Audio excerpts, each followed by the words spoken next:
Gawing posible ang panghitabo. Si Kristo na higugma ka nato. Bisan unsa pa ang kadautan,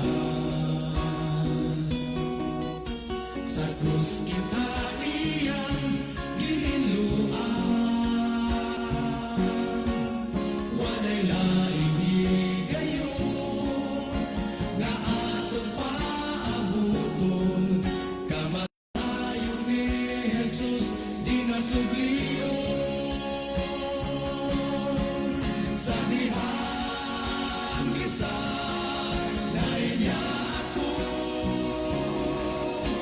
nahimo mabunga-bungan, pangandoy ning kalag ko, kaluwasan gihatag isang niliangayan. Sa dihang isa lain niya ako, nahimo mabunga-bungan, pangandoy ning kalag ko, kaluwasan gihatag bisan nilian. Sa dihang isa lain niya ako, nahimo mabunga-bungan, pangandoy ning kalag ko, kaluwasan gihatag bisan nilian.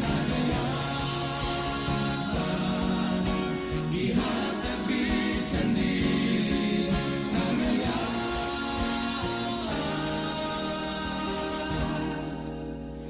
gihatag bisan nilian.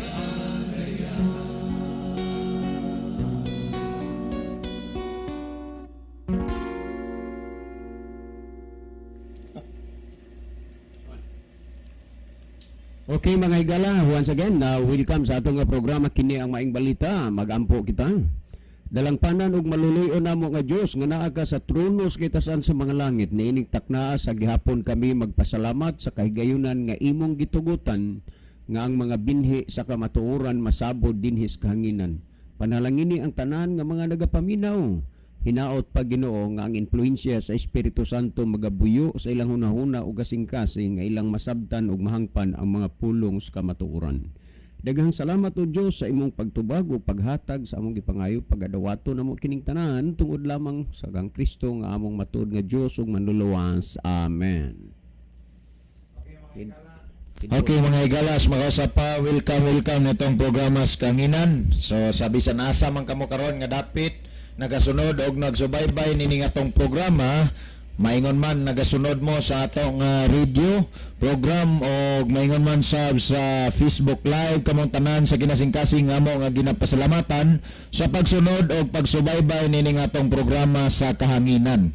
Ano alang sa tanan nato nga mga listeners diha sa radio o global tanan na lang sa ato nga mga followers and viewers sa ato nga Facebook Live. Amo mo nga dasigon mga kaigsunan nga palihog i-share ang ato nga programa sa matag Facebook account ninyo. Aron nga sa diin, daghan sab nga mga tao ang maminsahayaan sa pulong sa Ginoo pinaagi nining ato nga programa. So sa bisan nasa man kamo karon nga nagsunod og nagsubaybay nining atong programa, palihog padala mo dinhi og text messages sa ato nga Facebook account, maingon man sa ato or pwede ra mo maka-comment sa ato nga Facebook Live or makasend og text message sa cell number ni Brother Libby og ni Brother John aron nga mahibalo pud ta, mahibalo mi dinhi kung asa ni dapitan na labyog ang atong programa matag gabi, maingon man matag buntag sa adlong Domingo mga kaigsunan.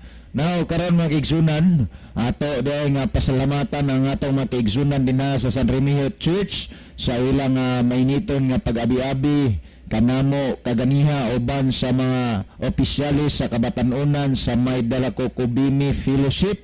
No, salamatan sa nato ang mga Kabatanunan sa madasigon mihatag gyud og panahon nga makahimo sa pagbisita sa iglesia sa San Remigio Church. Nga ato nga pasalamatan nga ato nga mga elder andin nila ni Sir Tony, maingon man nila ni Brother Elvis Spiritus uban sa mga kaigsunan nato dinha. Daghan kayong salamat mga kaigsunan, labi na sa inyong pag-accommodate sa amo ang paniudto. Busog kayo mi kay lamian kayo ang inyong gipang-andam kanamo sa paniudto. Well, ato sa day nga pasalamatan ang ato nga mga radio listeners no sa bisan asa man kamo karon nga nagsunod, labi na dinha sa tambungon nila ni Brother Remy og ni Sister Inday Sigarino. Maingon sa dinha nila ni Pastor Frasco, dinha sa mga kaigsunan sa Lambusan, mga kaigsunan sa Tambungon, mga kaigsunan nato dra sa Anapog, unya to sab nga mga kaigsunan din sa Kamansilis nila ni Sister Belen Hesta, maingon man ni Nanay Julieta Tagalog og uban ni Tiriling og sa nila ni Brother George. Brother George, mayong gabi ninyo din uban sa imong tibok panimalay og sa imong pinalangga nga asawa. Og maingon man sab sa ato nga mga kaigsunan no dinhiya sa patag sa mga Ansano family, salamat sa inyong pagsunod og pagsubaybay sa ato nga programa. Ato nga mga kaigsunan dinhiya sa Nailon og may mga pagkabii din ni Ma'am Lisa Bilastiki, naibaw gid ta nga nagsunod ni Ma'am Lisa sa atong programa sa Facebook og sa radio. Ma'am, mayong gabi nimo dinha ma'am. Unya sa tanan-tanan nato nga mga kaigsunan, labi na sa ato nga district leader din niya sa Bugo District no ni Pastor Hill Idoloberio, ingon man ni Ma'am Marcipi Pilayo Idoloberio, uban ni Sir Ron Daniel Idoloberio og ni Ma'am Runa no og uban sa iyang pinalangga nga asawa nga abana nga si Sir Tata. Mayong gabi ninyo dinha og ni Judge Glenn Humawas dinha. Judge, mayong gabi ni mo Judge.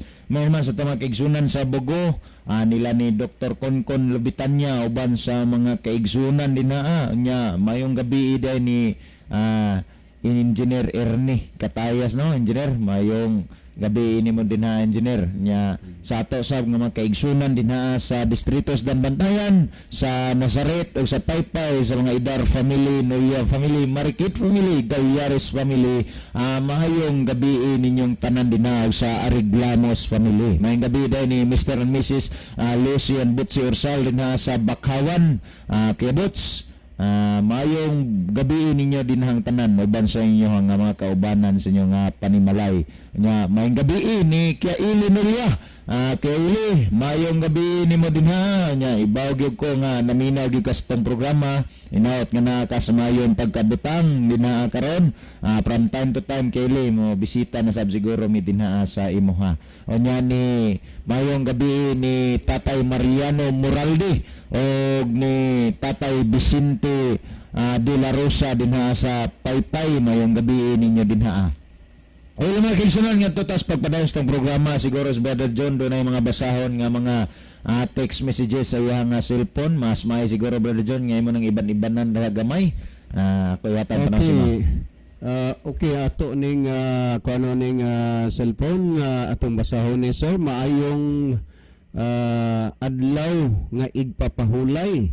Happy Sabbath. Moingon na lang kog Happy Sabbath kay niila man gyud ko sir nga ang Sabado igpapahulay na. God bless ninyong tanan. Okay, salamat kayo no nga sa hinay-hinay ang inyong kinabuhi, ang inyong kasing-gasing miila og mudawat sa kamatuoran no kay wa tay lain nga mahimo gawas sa pag-ila o pagdawat sa kamaturan. Thank you kayo. Well, niya pa tayo basahon. Akong pasalamatan sir ang inyong kakugi sa pagsulti dinhi sa kahanginan. Unya ang ako nga uyuan hinay-hinay gyud na sir nga nahayagan sa siginyag paminaw sa inyong programa basin og magkadungan di ay sir og bautismo o bankang papa. Salamat sa pagbasa si Rinaldo di ay ni. Well, good news, no? Thank you so much and congratulations advance. Well, niya patay basahon ni ang amo pangutan naman eh, so dili na lang ta. Well, mga higala, dili ta maglangan kay labing taasa sa pagsugod sa kuana kanang dako na ang naiban unya medyo taas-taas ang ato man tingali ron nga may isgutan kay ni ay mga pangutana. Actually ang ato ron nga programa kini ang maayong balita unya gi-forward ni Brother Libby kang Brother Isaw ang pangutan ng tubagon nato karon. So di na lang ta magbasag daghan pa o kaugma na lang ni sa buntag o sa gabi atong pang-ibanan gyud ni ang mga text messages nga niya sa atong cellphone. Mas mayo siguro Brother Isaw og naapay mga viewers nato diha mabasa kay aron adto ta ni anang pangutana nga atong tubagon karon nga gi-forward gikan kang Brother Libby. Okay, salamat Brother John. Well, magkaigsunan nga tutas pagbasa sa mga mensahe nga midangat sa atong live broadcast karon niya si Sister Lynn of Korea watching from Kinatarkan Island. Ang iyang mensahe, mayong gabi Kuya John o Kuya Libby o Brother Isaw, kumusta na kamo? Watching from Kinatarkan. Wa diri si Brother Libby says dili na to ikauban ron kay may importante gid kayo siya nga lakaw. So kamera ni Brother Isaw karon diri nya ni atay bisita si Brother Nas og si Brother Jello, no? Atong nahimong bisita karon. Okay. Onya niya pod si Brother Ronilo itang watching from Saudi Arabia. Brother Ronilo, maayong gabi. Ang iyang mensahe, mayong gabi na usab kaninyo Brother John, Brother Isaw, kay Libby og sa mga kaigsunan makununayang naminaw og nag-view karon. God bless sa tanan. Niapod si Sister Erlinda Neri Istaura, love this. Niapod si Sister Merlin Bidarder, mayong gabi mga kapaglaom, God bless. Mayong gabi sa ninyo din na ma'am, watching from Dakit Bugu, Danbanta, Bugu, Cebu. Niapod si Sister Emilda Osabel Buracho, watching from Daang Lungsod, Medellin. Niya misay mayong gabi ninyo diha Brad John og Brad Libby, Brad Isaw, watching from Buayahan, Medellin. Mayong gabi sa tanang taga Buayahan, Medellin. Nagkakuanta diha Brother Isaw, naka-crusade pa diha niya kining mga brotso bunga na sa crusade diha adtong panahon pa ni Pastor Larry Paduhinog. Okay, dinhiyasab sa ato nga Pikas Monitor mga kaigsunan nato pod nga nakita nga nakig-uban ng ato nga mga kaigsunan sila si niari nga kaigsunan sila si Brother Neil John Bersiro, niapod si Sister Maydi Langgido, niapod si Sir Jerome Patagman. Sir, may gabi diha sir. Salamat kayo sa imong pag-view sir ha. Salamat gid kayo sa imong panahon na bisan sa imong kabisi pero napaghapon kay gigahin nga higayon para sa Ginoo. Thank you sir. God bless you and your family. Niapod si Sister Gina Siricon Dihito, niapod si Brother Basilio Tero Notarian Jr., niapod si Brother Mike Rivera, niapod si Brother Nathaniel Lucero, Sister or Brother Jivne Jeris Malati, Sister Jerlis Saga, niapod si Brother Alger Lipon, Sister Jing Oslington, watching from Australia niapod si Sister Merifil Vargas, Brother Anisito Presillas, Brother Arner Timblor Hernandez, Sister Ruiz Aileen, Sister Elpidia Curo, niapod si Brother Luel Nodalo Estrera, niapod nakig-uban kanato si Brother Jose Nabales. Mayong gabi sa tanan nato nga mga kaigsunan din sa Argawanon day sa mga larga family nila ni Ma'am Ruda, mayngon Ma'am Sab ni Brother Bidal Likigan din na mayong gabi. So mga kaigsunan wala naman tayo nakita pa nga nadugang nga mensahe sa ato nga kini ang live broadcast ngadto na tas paghatag og dugang adto na tas pagbasa mga kaigsunan sa pangutana nga atong tubagon nining gabi na. Kining pangutana gisin ni ngadto kang Brother Libby Labis. Since nga si Brother Libby Labis dili man nato makauban karon mga kaigsunan, ayan na ni nga forward din niya sa toa. Ang Kadali lang kayo mo nga kung permission ni mo Brother Isaw, gusto lang akong isingit lang og gamay akong pasalamatan ang mga kaigsuonan diha sa konsolasyon sa Nangka o ba ni Dr. Roger Carvo, Brother Johnny Paradyang. Salamat sa inyong pag-entertain sa ako din nga pag-anha. Salamat sa inyong pag-invite nga mahimo ko ninyong makauban kaganina sa pagsimba Salamat sa tanang mga kaigsunan sa mga maayong pagtagad o mga maayong inunta mga pagtratar nga inyong gipakita. Thank you so much. May the Lord God bless us. Okay, ngadto na tayo kaigsunan sa pagbasa sa pangutana nga atong tagaron karon. Ang pangutana naghisgot ning Good Eve Sir Lib, ayaw lang basaha ko ngalan. Naapod ko as ninyo. Naapod ko nakaistorya nga Jehovah's Witness. Ingon siya inigbalik ni Jesus Christ. Tulo daw kabahin ang tao. Ang usa kabahin anhi sa kalibutan, din ang uban sa langit, din ang ikatulo kabahin mao ang sa impyerno. Nya dili lang daw tulo kabahin ang langit, kundi daghan. Morning pangutana Brother John. Okay, daghang kaayong salamat no. Mura og nindot sana nga napasa na diri sa atong programa kana nga mga doktrina. No? Ang tinuod nga pagkasulti, kamo dihang mga Jehovah's Witness nga naminaw, wala may mga personal para sa inyo ha. Kay wala mamoy atraso namo, ha, wala. Ug unya among gipasalamatan kamo, ha, nga mga Jehovah's Witness sa inyong pagkasinsiro sa inyong pagtuo. Pero usa ra gyud kabutang ang kulang sa inyo.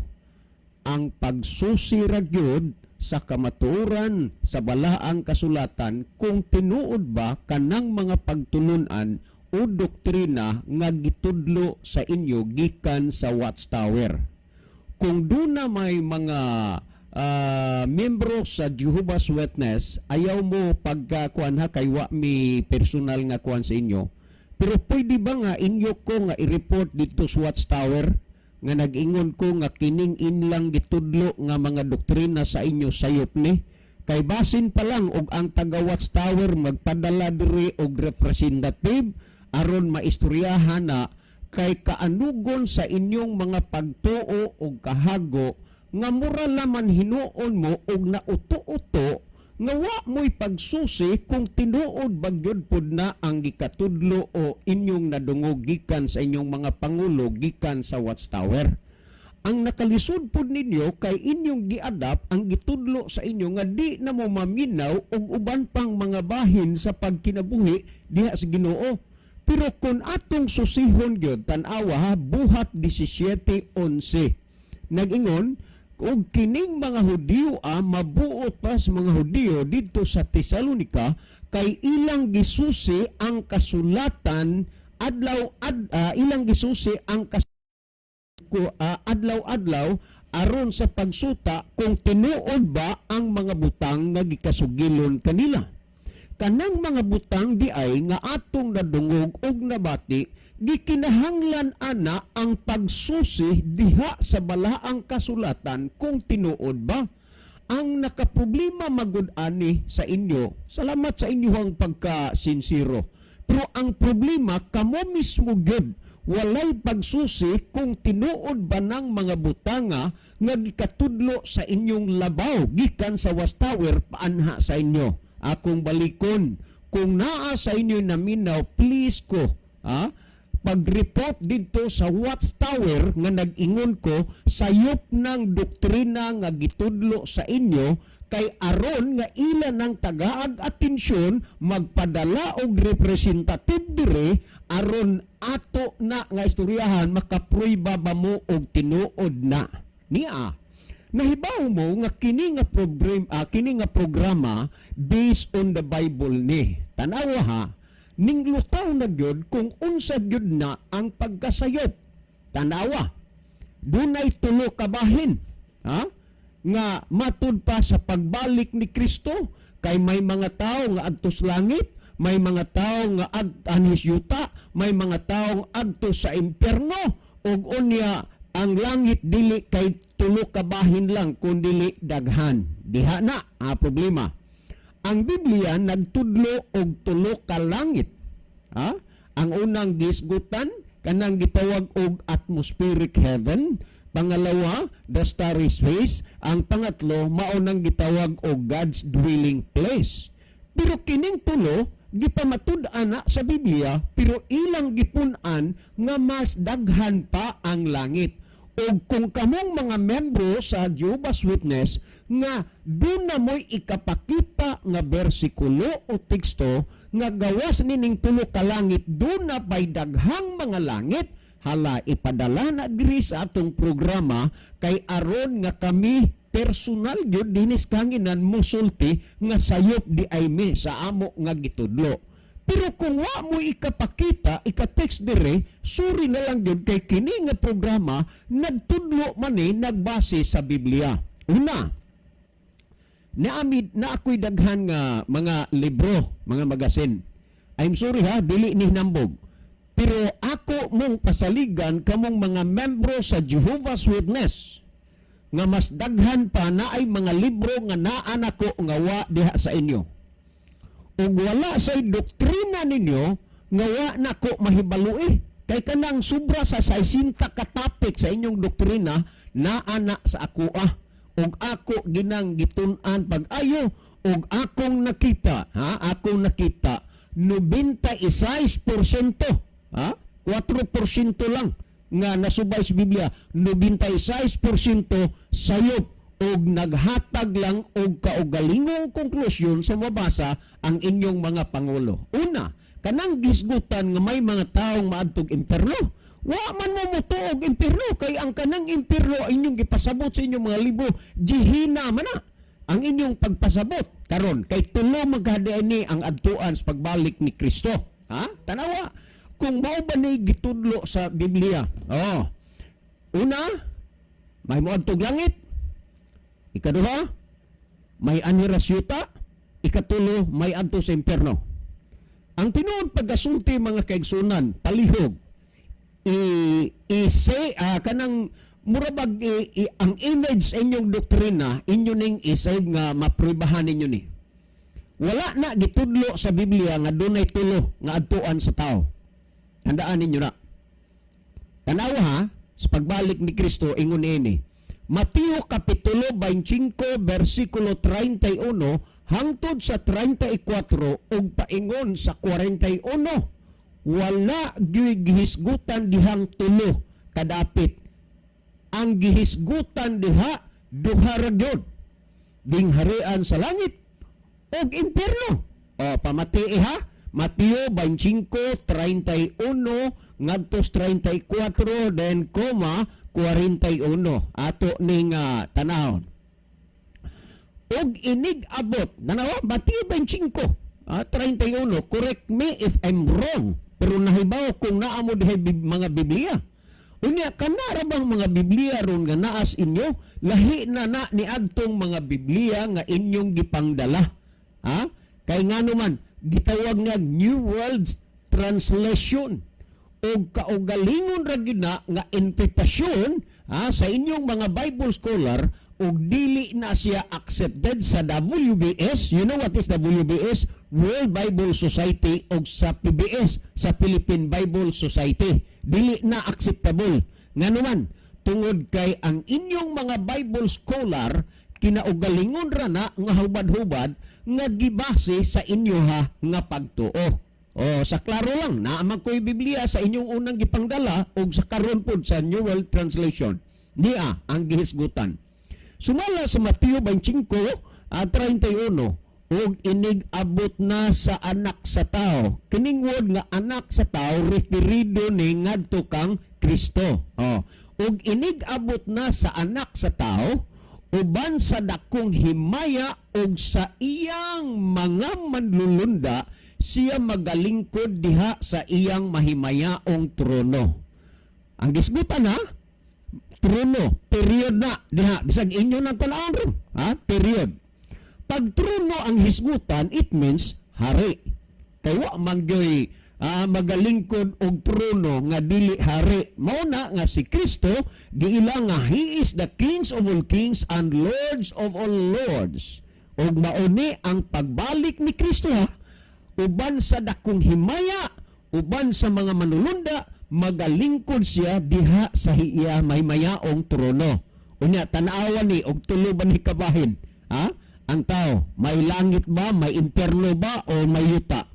Kung natong basahon ang 32, nagingon, og siya mahisama sa magbalantay sa mga hayop nga magalain sa mga karniro gikan sa mga kanding. Duha lang ang gihisgutan, karniro o kanding. Ang buot ipasabot, matarong og daotan. Kining duha ka matang nga gihisgutan biblically, categorically inyong gipunan og usa.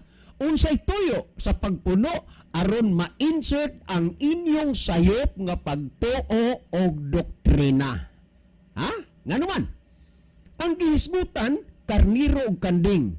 Nag-ingon ha, akong padayunan. Og sa iyang atubangan, pagatapukon ang tanang kanasuran. Oo. Tanawas ito, tanang kanasuran, tibok kalibutan. Og unya ang mga karniro sa iyang tuo, og ang mga kanding anha sa iyahang wala. Ang pangutana karon, ha? My dear beloved brothers and sisters and friends sa mga Jehovah's Witness. Ang gihisgutan, karniro o kanding. Ang karniro sa iyang tuo, nagpasabot sa mga matarong, o ang kanding siyang wala, o nagpasabot sa mga daotan. Wa magtulo. O, tanaw ha? Karon, niya. Kung atong basahon sa 34, og ang hari, kinsa maning hari, sumas 31, si Kristo. Og ang hari magaingon diha sa iyang tuo. Kinsa man tong gingnan siyang tuo. Ang mga karniro, ang mga matarong, way labot tong diha sa wala, nga nagrepresentar sa kanding, nagrepresentar sa mga dautan. Og ang hari magaingon diha siyang tuo. Umari kamo mga dinahig sa akong amahan. Panundan ninyo ang gingharian nga gitagana kaninyo sukad pa sa pagkatukod sa kalibutan. Hinumdumi na. Ha? Panundan ninyo ang gingharian nga gitagana kanyo sukad pa sa pagkatukod sa kalibutan. Sa inyo bang hunahuna nga ang gingharian sa Dios nias kalibutan, nias yuta? Wa. Tuas langit. Karon niya. Umari kamo, mga dinaig sa akong amahan. Panundan ninyo ang gingharian nga gitagana kaninyo, ha? Sa amahan, sukad pa sa pagkatukod sa kalibutan. O, kani, klaro magina ang gisulti sa Biblia. Unya tanawa sa 41, unsay gisulti. Og ang hari magaingon diha sa iyang wala. Sa tupakato na pong mga kanding, nagrepresenta sa mga dautan. Pahawa kamong mga tinunglo, ngadto sa kalayong walay pagkatapos nga gitagana sa yawa og sa iyang mga manlulunda. So dinhi natulo na. Ha? Natulo na ang gisgutan. Ang interno gitagana sa yawa og sa iyang mga manlulunda og sa tanan nga ning sunod sa yawa kadtong mga tao. Kana man gud untang impierno ang kana siya nga lugar o dapit para ragid unta na sa yawa o sa iyang mga manulunda. Pero kay daghan man ang nisunod sa yawa, sa pagtulunan sa yawa, ning sunod, maunay hinungdan nga ang kadtong nagsunod sa yawa, nahimong kauban sa yawa o sa iyang mga manulunda, kining mga tao na dito sa kalayo sa impyerno. Busa kon atong hisgutan ang kamatuoran nga nias balaang kasulatan dili tulo duhara langit ug impierno nagpasabot ra matarong og daotan. So ato bagyong punan ha nga wa gyud matulo kun ato gyud nga kinini ang basahon. Kung imong tan-awon god sumala sa Pinadayag kapitulo 11 bersikulo 12 please ha. Kung sa Tagalog pa, magmuni-muni kayo, mag-isip-isip naman kayo, dapat na kayo ay gumising na at ituwid ang inyong mga pagkakamali. Ang akong pagsulti dire harap-harapan na. Ang akong pagsulti dire prangkahan na. Kay mauna ning panahon na nga mapukaw og masultian mo sa kamaturan nga nalilong diha sa inyong mga kalamhan. Timan ninyo ha, Pinadayag 11:12 nagingon. Unya nadungog nila ang usa ka makusog nga tingog gikan sa langit nga nag-ingon kanila saka kamungari og ang ilang mga kaaway na nagtan-aw kanila nga nagsaka kanila sinapuang sa panganod paingon sa langit. Tanawa, duha ra mga tao nga gisapuang sa panganod paingon sa langit o ang gisgutan ang kaaway na nagtan-aw kanila nga nagsaka sila sinapuang sa panganod paingon sa langit. Mga kaigsunan, lisod man gyud na nga manunta ng bakak, mo bitaw nga sa atong programa sa katapusan gyud sa ending moingon ko, the Bible may hurt you with the truth but it will never comfort you with a lie. Atong balikan, pinadayag 11:12. Unya nadungog nila ang usa ka makusog nga tingog gikan sa langit nga nag-ingon kanila sa kakamungari. Awa? O nakalo man na diha sa kakamungari. Ug ang ilang mga kaaway na nagtan-aw kanila nga nagsaka sila sinapuang sa panganod paingon sa langit. O duha ra gyud. Nya ang sa ilang doktrina, sa inyong doktrina tulo, my dear friends, panahon na